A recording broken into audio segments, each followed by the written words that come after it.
नमस्कार, मी अरमान पठाण. आपण बघत आहात शार्प न्यूज. आपलं शहर, आपलं गाव, आपली बातमी आपल्यापर्यंत पोहोचवण्यासाठी शार्प न्यूजची टीम नेहमीच कार्य करत असते. डोंगराळे तालुक्यातील मालेगाव जिल्हा नाशिक येथील पीडित बालिकेला न्याय मिळवून देण्यासाठी स्थानिक ग्रामस्थ आणि पीडित कुटुंबियांच्यातर्फे जबरदस्त प्रयत्न सुरू आहेत. डोंगराळे गावातील ग्रामस्थ आणि नामवंत दादाजी भुसे साहेब यांच्या माध्यमातून हिवाळी अधिवेशन काळात नागपूर येथे महाराष्ट्राचे मुख्यमंत्री देवेंद्र फडणवीस आणि उपमुख्यमंत्री एकनाथ शिंदे यांची भेट घेऊन न्यायाची मागणी करण्यात आली आहे. पीडित कुटुंबियांनी आरोपीस फाशीची शिक्षा मिळावी अशी ठाम मागणी केली असून भविष्यात लहान मुलांवर होणाऱ्या अत्याचारांवर कठोर कारवाई करण्यासाठी फाशीची शिक्षा लागू करणारा नवीन कायदा राबवावा अशीही विनंती करण्यात आली आहे.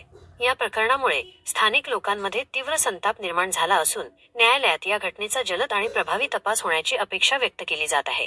ग्रामीण भागातील बालहक्कांची सुरक्षा सुनिश्चित करण्यासाठी ही मागणी अत्यंत महत्त्वाची असून या प्रकरणातून भविष्यात बालकांवरील अत्याचारांवर कठोर नियंत्रण आणि फाशीची शिक्षा अपेक्षित आहे. डोंगराळे तालुक्यातील या घटनेमुळे चिंता आणि आक्रोश निर्माण झाला असून स्थानिक सत्ताधारकांना या प्रकरणात तातडीने कारवाई करण्याचा दबाव आहे.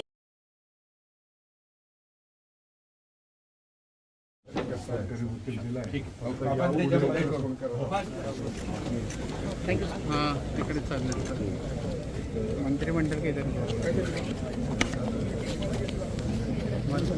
अरे यार कोण ढकलतोय नक्की